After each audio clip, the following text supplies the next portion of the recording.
Hi everyone, my name is Robyn McCallum and I'm the president at the Miramichi Salmon Association. For this Science Day, my presentation is focusing on the work that we're doing to compare fry stocking methods for Atlantic salmon restoration on the Miramichi. Through trapnet data from DFO and from barrier data that the MSA gathers on behalf of the province, as well as angler reports, Atlantic salmon returns continue to decline. The MSA is in a unique position to mitigate these declines through stocking. We have the facilities on site and expertise gained through previous research programs, including through the collaboration for Atlantic Salmon Tomorrow.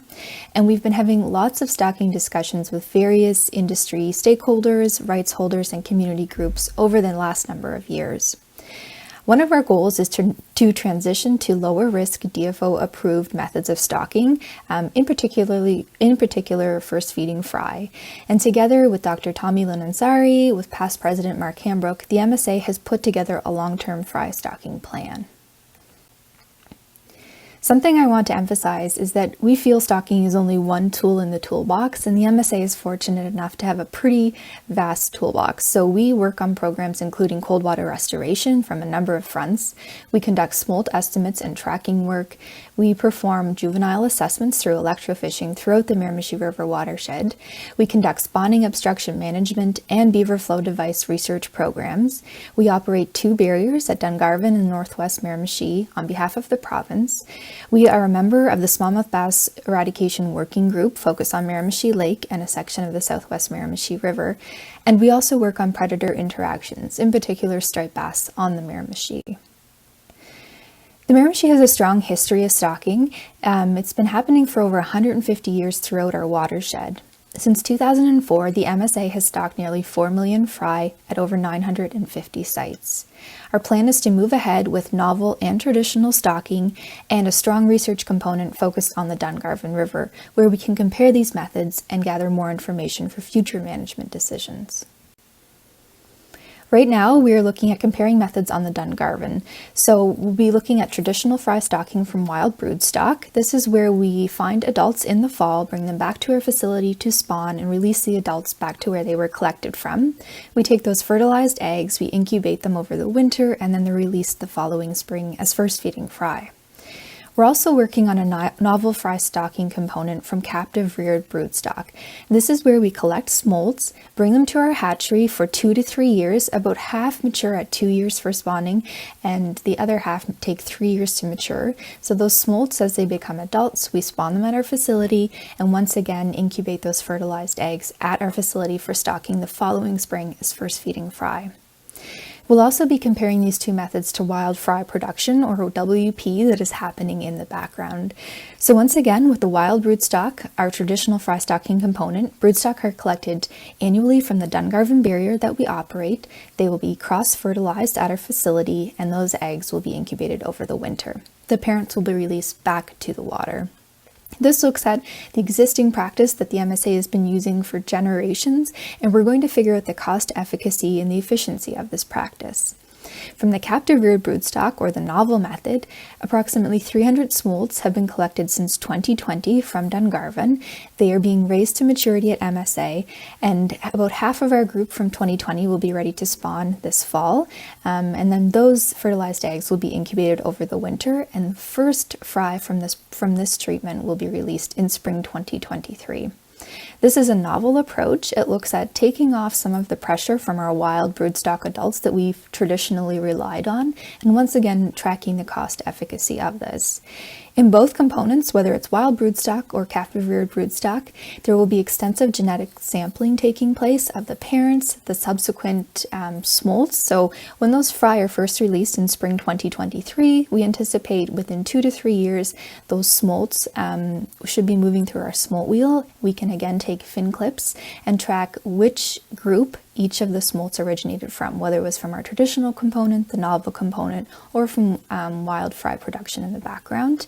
We'll also be sampling genetically adults returning. We anticipate some of the first adults returning in 2026 from these groups. So once again, we can track which group they originated from. Why the Dungarvan?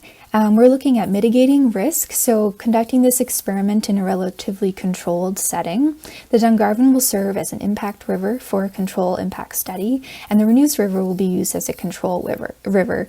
We've got extensive historical data and juvenile assessments from both Dungarvan and the Renous River.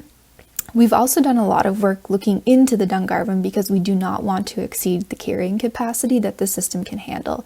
And right now, our project is designed so that it will not exceed that carrying capacity. The Dungarvan is also strategic in that we operate the barrier there on behalf of the province, so it makes it a little bit easier for looking at historical data trends and also collecting the adults that we need for our traditional fry stocking treatment or the wild brood stock. For this year, our work plan includes continued smolt collection for the captive reared fry program. So about 300 smolts will be collected once again from the Dungarvan. Those will be brought back to our hatchery and cared for. And we also have groups from 2020 and 2021 that are continue to be cared for. We'll be going to the barrier this autumn to collect the 30 pairs of wild broodstock adults for the traditional components, so 30 males, 30 females. Autumn spawning will occur both through the novel group and the traditional group that we are comparing. Genetic sampling will take place in both of those groups. The eggs will be fertilized and incubated over the winter. We'll continue to care for them. And then we'll also be working on ongoing communications, permit application, and funding applications for this significant conservation program. I mentioned carrying capacity earlier and looking at that wild production group happening in the background. So based on current levels of low returns, we estimate egg deposition at about 3.1 million eggs in the Dungarvan system. Based on a 1% egg to smolt survival, based on data from 1999 to 2003, there are approximately 31,000 smolts produced annually. The desired target is 3 smolts per meter squared. The Dungarvan could carry 67,000 smolts, which leaves room for an additional 36,000 smolts that could be added right now. For the wild broodstock fry group, once again, we'll be looking at 30 broodstock pairs annually, so 30 males, 30 females. We estimate fecundity rates at 5,000 eggs per female, and that would give us a total estimate of 150,000 eggs. Based on an 85% survival rate in the hatchery, there is the potential for 127,500 fry to be produced from this group.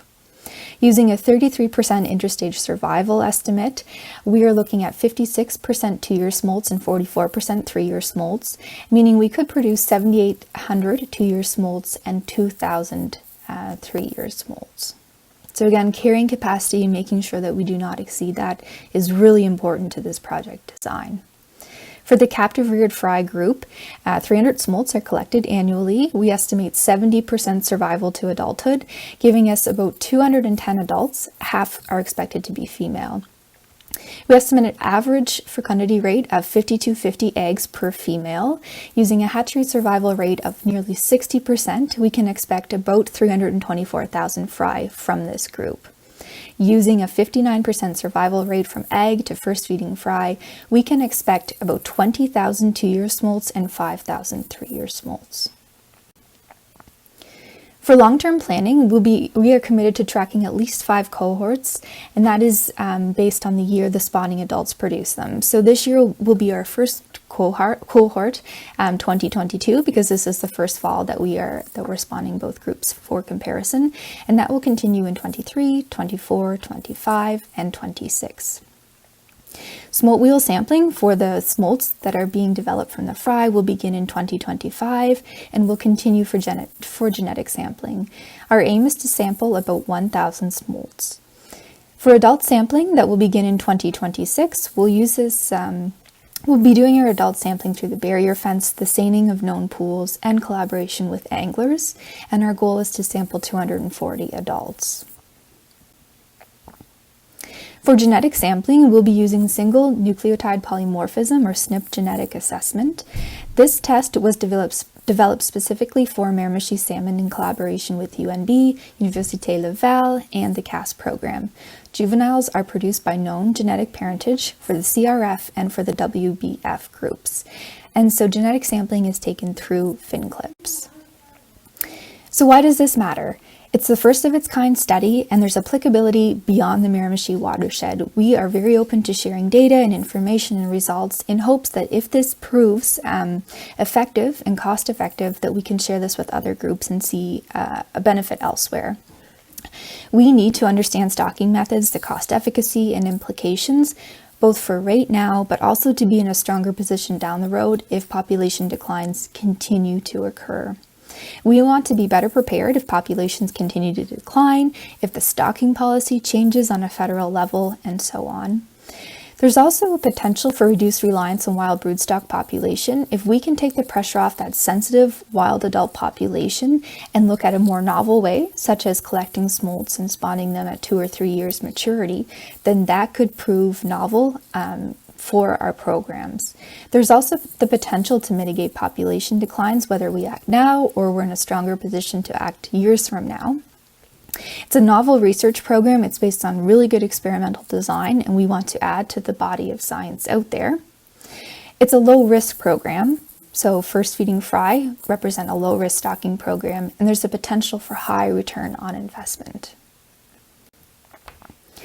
I want to thank all of the people that have made this project design possible and for the continued discussions that are going on, whether it's with the University of New Brunswick Group, the Canadian Rivers Institute, MSA and its various affiliates and conservation partners.